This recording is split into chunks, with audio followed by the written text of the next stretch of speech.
సినిమాని కేవలం మంచి ప్రమోట్ చేయండి, మీకు మా రాడన్ మూవీస్ తెలుగులో కూడా మంచి లైఫ్లో రావాలి అని ఎంతో ఆవిడ అభినందించి ఈ సినిమా మాకు ఇచ్చారు. ఇచ్చినట్టుగానే ఈ సినిమాని నేను ఫస్ట్ టైము ఒక షో ఛాంబర్లో వేస్తే అందరూ డిస్ట్రిబ్యూటర్లు వచ్చి సినిమా చూసి ఈ సినిమా చాలా బాగుంది, మేము చేస్తామని ముందుకు వచ్చారు. ఈవేళ చిన్న సినిమాలు బ్రతకట్లేదు, చిన్న సినిమాలకి థియేటర్లు దొరకట్లేదు, చిన్న సినిమాలకి డిస్ట్రిబ్యూటర్లు కరువయ్యారు. కానీ ఒక డబ్బింగ్ సినిమా అయినా సరే ఈ సినిమాకి అంత హైప్ వచ్చి అందరు డిస్ట్రిబ్యూటర్లు కూడా సినిమా చూసి మరీ కొన్నారంటే ఈ సినిమా నిజంగా నా విజయానికి ఇది తొలిమెట్టుగా భావిస్తున్నాను. అలాగే ఈ సినిమా కొనడానికి వెనకాల నాకు సహకరించిన వారు మా కేవీవి సత్యనారాయణ గారు, ఆయన మా గాడ్ ఫాదరు. ఈ సినిమా చూసి చాలా బాగుంది, మంచి సినిమా కొను, నీకు డబ్బింగ్ సినిమా ఫస్ట్ టైం నువ్వు చేస్తున్నావు, నీకు డెఫినెట్గా ఇది సక్సెస్ అవుతుందని చెప్పి నన్ను ప్రోత్సహించారు. అలాగే మా సంతోషం సురేష్ కూడా ఈ సినిమా కొనమని ప్రోత్సహించాడు. వారందరూ కూడా ధన్యవాదాలు తెలియజేస్తున్నా. ఇంత మంచి సినిమా నాకు ఇచ్చి మళ్ళీ వినాయక్ గారు మన కళ్యాణ్ గారు చెప్పిన 65 సినిమాలు తీసిన అవన్నీ నేను బతకడం కోసం, నా టెక్నీషియన్ బతకించడం కోసం నేను సినిమాలు తీశాను. కానీ ఈ సినిమా అనేది డెఫినెట్గా నాకు పేరు వస్తుంది, నాకు కూడా లైఫ్లో ఒక మెట్టు ఎదుగుతాను ఉద్దేశంతో చేశాను. ఈ సినిమాకి శక్తివంచన లేకుండా నేను పబ్లిసిటీ విషయంలో కానీ దేంట్లో కానీ రాజీ పడకుండా సినిమా చేస్తున్నాను.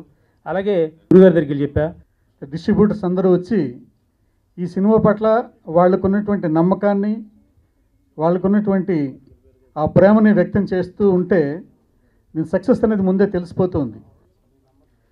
ఇంతకుముందు మనం వివి వినాయక్ గారు, సి కళ్యాణ్ గారు వాళ్ళు చెప్పిన మాటల్లో విన్నాం. ఈ సినిమా మలయాళంలో సూపర్ హిట్ అయ్యి సార్ రాధికా శరత్ కుమార్ గారు ఈ సినిమా మీద నమ్మకంతో తమిళ్లో రీమేక్ చేస్తే ఒక అద్భుతమైన విజయాన్ని, అద్భుతమైన గౌరవాన్ని ఆ టీంకి తీసుకొచ్చింది. అలాంటి సినిమాని మన రామసత్యనారాయణ గారు తెలుగులో అందించాలని నిర్ణయించుకోవడం అనేది ఒక గొప్ప సక్సెస్. మలయాళంలో, తమిళ్లో రిలీజ్ అయ్యి ఆల్రెడీ మంచి సక్సెస్ అయింది. అదే సినిమాని తెలుగులో డబ్బింగ్ చేస్తున్నటువంటి మన రామ్ సత్యనారాయణ గారికి ఈ సినిమా పెద్ద సక్సెస్ అవుతుందని భావిస్తున్నాను.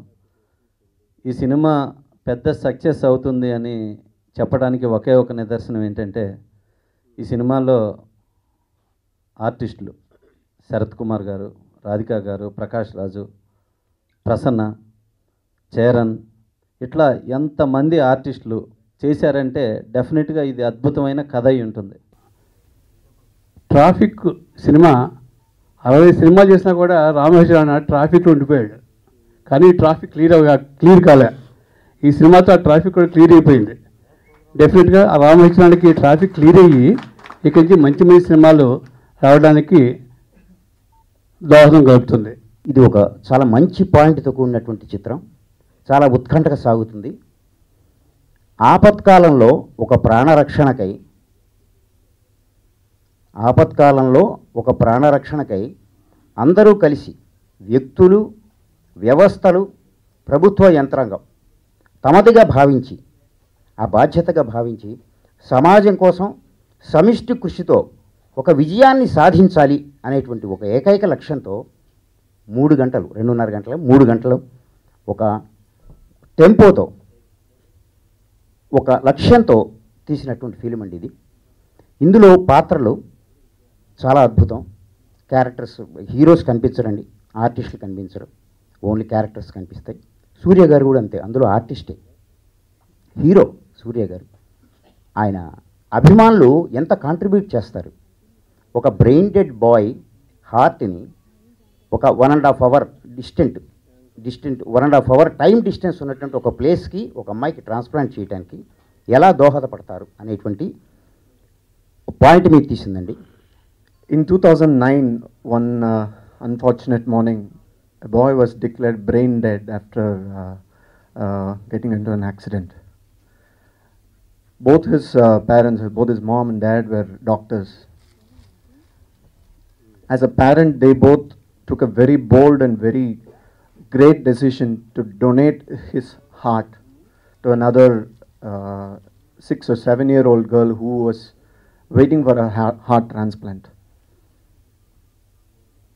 చెన్నైలో ఒక పెద్ద హాస్పిటల్ నుంచి ఒక 13 కిలోమీటర్స్ డిస్టెన్స్లో ఉన్న వేరొక హాస్పిటల్లో they wanted to shift that heart. It was a very busy week day morning, peak టైంలో, పీక్ ట్రాఫిక్లో ఒక 13 kilometres distance less than 9 minutes police department help తోటి the got the heart transplanted. And ఈ real incident base చేసుకుని చేసిన cinema Traffic. It was first released in Malayalam and it was a very big hit in Malayalam and then remade in Tamil. I feel really happy to be a part of this wonderful film. చాలా పెద్ద social message ఉంది.